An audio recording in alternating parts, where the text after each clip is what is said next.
Hi everyone, Susan Reaver here from the organictarian.com, and today I would like to talk to you about common endocrine disruptors that are lurking in your skincare products. So what I'm going to be covering today is my story and why this is sort of like a very personal issue for me, some common endocrine disruptors, why they're actually allowed in skincare products in the first place, and kind of some tips and guides to reduce your exposure. And then, of course, some links to where you can actually find some personal care products that are actually safe to use. So one thing that you might want to do is, when you're going into your bathroom next time, is making sure to see whether the personal care products that you are currently using are actually safe for you and your family, is by just literally turning over and reading the ingredients on the back. Okay, so stop falling for hype words or greenwashing, as I like to call it, organic and natural, because as you may be seeing some of my other videos, all of the periodic table of elements are natural, but they're certainly not, healthy, and I certainly wouldn't want to put most of them on my skin. So stop falling for those hype words and really just read your labels.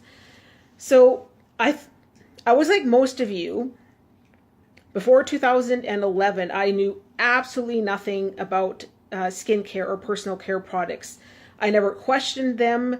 I assumed the products I was using were, at the time, and the ingredients in them went through some kind of safety testing, that they were safe for me to use. And I really wasn't using cheap products either. I mean, I was using a combination between, I guess, drugstore brands and higher end department store brands, but still, they were, weren't cheap. But in 2010, I developed 3 endocrine disorders in the same year: endometriosis, hyperthyroidism, and Graves' disease, which required surgery. In fact, my doctors couldn't even tell me that I actually had endometriosis, even after 2 pelvic ultrasounds and an MRI. They just saw that I had 2 large masses on both my ovaries, and that they scheduled me for an emergency laparoscopic surgery. And so it actually required them to actually open me up before they could tell me that I actually had endometriosis and that I didn't have cancer. And for any of you who have ever suffered from endometriosis, it's extremely painful. There's not a lot known about it, and it often comes back, so it can reoccur within usually just several months after having your surgery. And I remember the nurse on my floor in my recovery room had 5 laparoscopic surgeries because her endometriosis kept coming back. And of course, her and her husband wanted to have more kids, and so she refused to have a hysterectomy, which is usually a common solution for women who suffer from endometriosis. And unfortunately, my endocrinologist, like typical doctors, right, medical doctors, wrote me a prescription to help control my thyroid. And this really didn't sit well with me. I wanted to kind of know if there was something that I could do to help reverse my conditions and give me my health back. I mean, I am a scientist and I do research for a living, and I'm fairly good at it. So literally, I actually plunked myself down on my computer one day and I started typing in, natural herbal, preventions for endometriosis and hyperthyroid. Really had no idea what the heck I was looking for.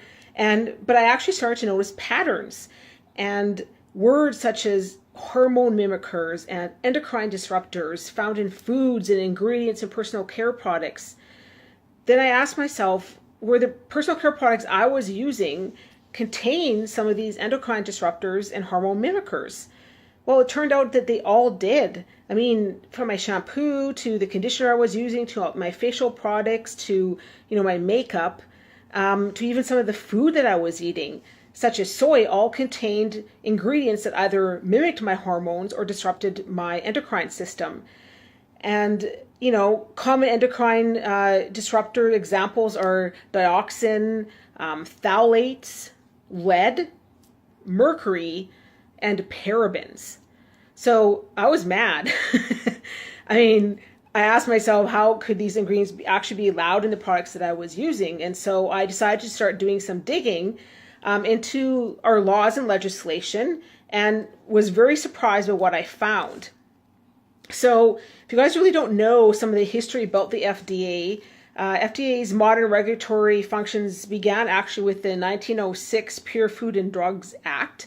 Obviously, the responsibilities have changed a lot since 1906, but when it does come to how it regulates cosmetics, their authority over cosmetics is extremely limited, and how they determine whether products are safe for consumers to use.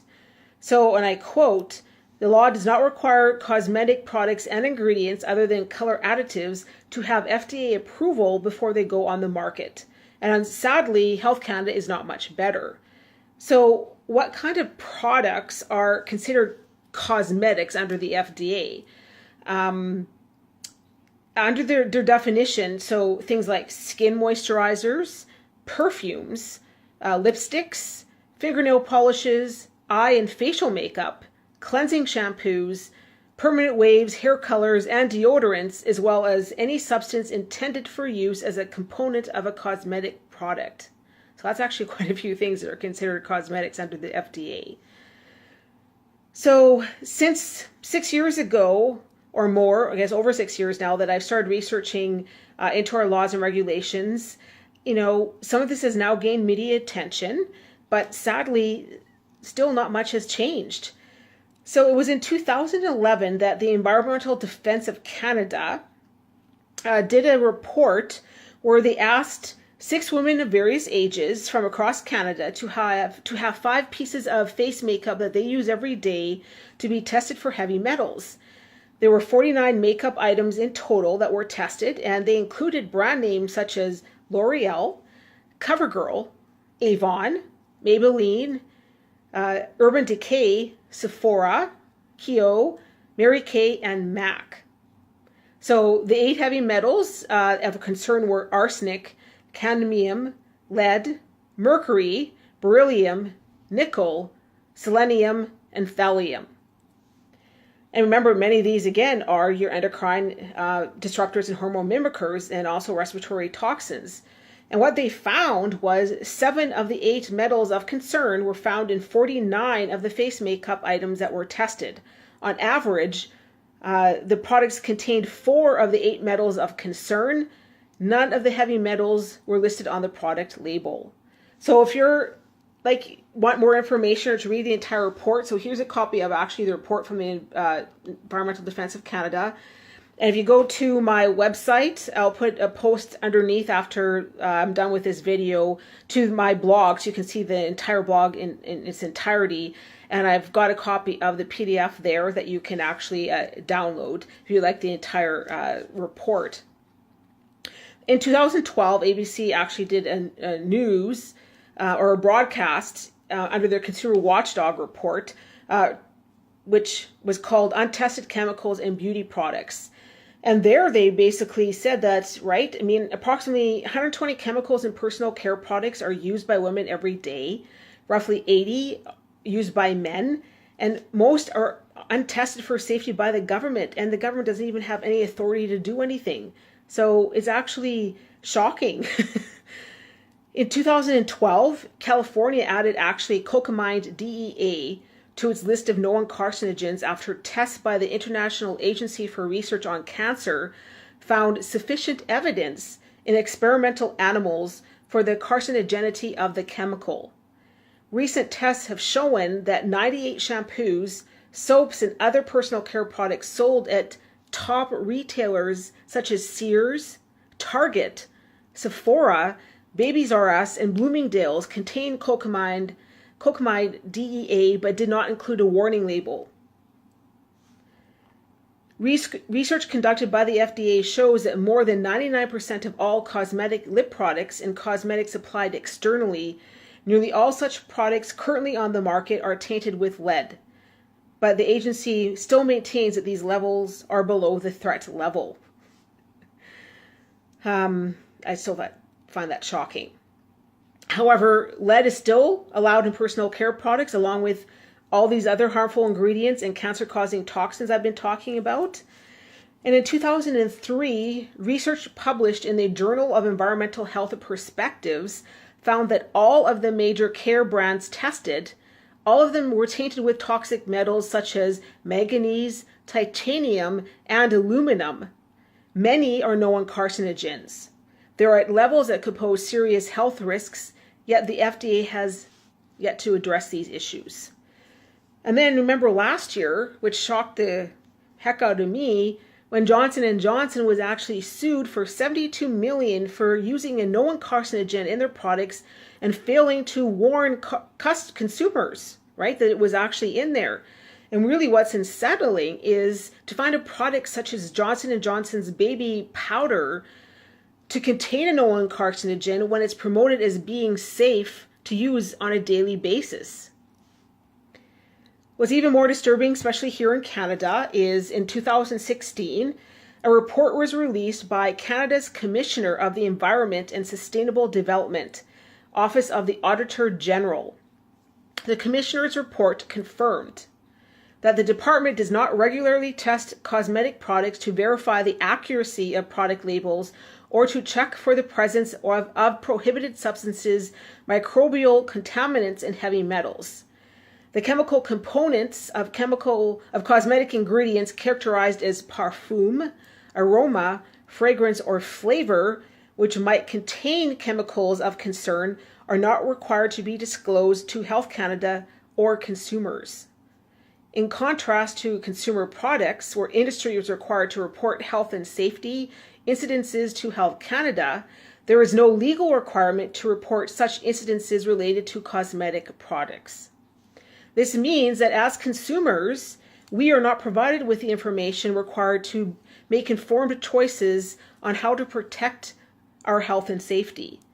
In 2015, Canada had only listed 573 ingredients on their hot list compared to 1,715 ingredients restricted or prohibited by cosmetic regulations in Europe.